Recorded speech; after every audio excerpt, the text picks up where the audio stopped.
On 101.1 Big FM, Big Hits, and Real Classic Rock. I'm Deb James, welcoming Mayor Jeff Lehman into the studios today. Hello, how are you? Good. Sunny out. Feels like spring. We're getting there. Yeah, I know. It's been fantastic. Did you order it up? Thank you. I wish. I wish I could do that. So we thought this is our monthly visit. Thanks for stopping by. We try to catch up on all things Barrie and what's important and what's on everybody's mind. And I thought the first thing, I think over the last month, in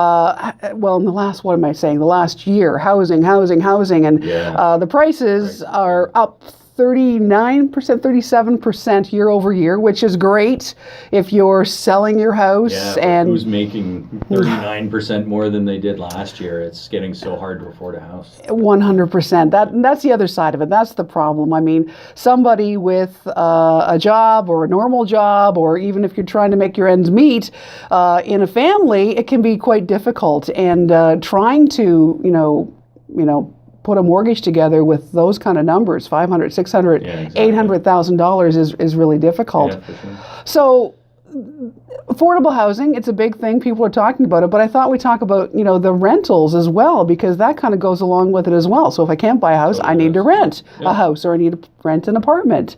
And the same thing, it seems like those prices are going up a little bit as well.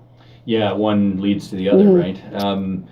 What we're seeing now too is people that are choosing to live outside of Barrie and commute in, and that's just a function of price. Houses that were $200,000 or $300,000 5-6 years ago are twice that today, and you just can't afford it on a modest income.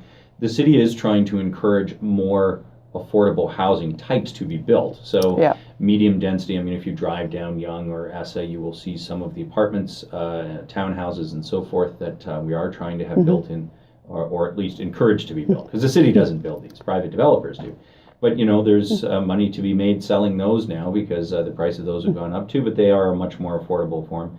And we are trying to encourage more rental housing. And of course, there was a huge announcement this week that the YMCA is going to redevelop their site, and they would like to do over 900 units, which is just a massive development. That is a nice part of town, too. It's close to Bayfield, and it's actually a really good location. I think that's a fantastic idea.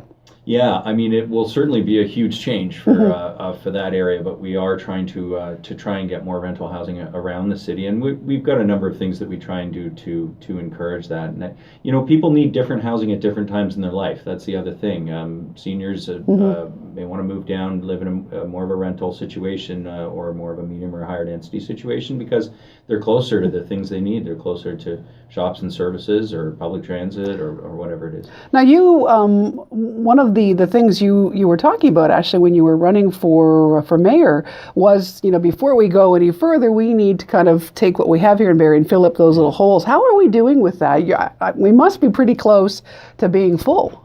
Well, yeah, I am hearing from the development community that it is now very hard to find sites for residential development. Everything has been tied up. Now, that doesn't necessarily mean everything's under construction. We still have lots of vacant sites, and I think of Bradford Street. Bradford Street is just ripe for redevelopment, and residential would work very well along a lot of those where the car dealers used to be, and have now moved down in the south end. I think there's still a Ferndale and Arda corner too, right? Yeah, there's a few corners around the city. Yeah, Ferndale and Essa, or at least Ferndale and Essa, Ferndale and Arda. There's one of the corners of the four corners there, and those sorts of spots, but it has become a challenge to find sites, and I think one of the things the city can and should do is sort of look at things that have been vacant for some time that might be in commercial use, or even old industrial vacant land that just isn't going to be developed for that, and see whether it might be put to better use. Right.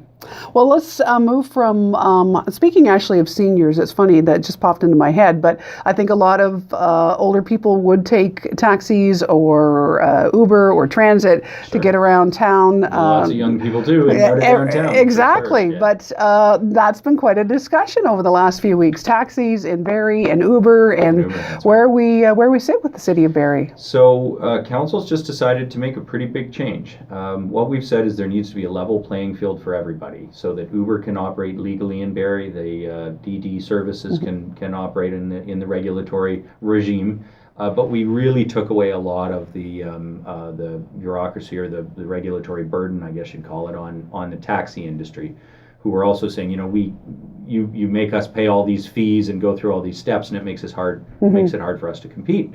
and it drives up our costs. So ultimately, who pays for that? The customers. Right. So what we've said is we want to as level a playing field as we can, so that all these companies can operate legally. Basic requirements are the same for everyone.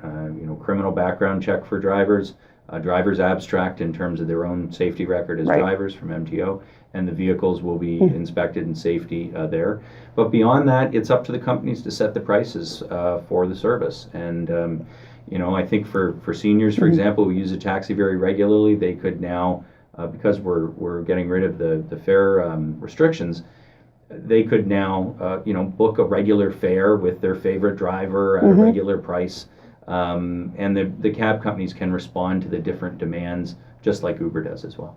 So you managed to do, well, not you and council, managed to kind of put this all together where the City of Toronto had some major issues with all of this. How did that happen? Well, I wouldn't claim for a second that everybody's happy. I think there's probably quite a few cab drivers out there that are quite concerned about this, and I understand that. It's their livelihood. But for us to do nothing would have been far worse, because what we had was gradually other models of service that would have undermined their industry, and they were laboring under the burden of all our regulations. That's exactly it. I think you'll only see more and more, out of town companies coming in, or more Uber coming in, and then they would continue to be cheaper and cheaper and cheaper. So this puts everybody on a fair. Well, that's right. And we tried to, lift the burden a little bit, not so much regulation and red tape for the cab industry and let them do what they do, but with, those critical safety elements consistent for everybody, and the city has to stay in that, and I think that is important. But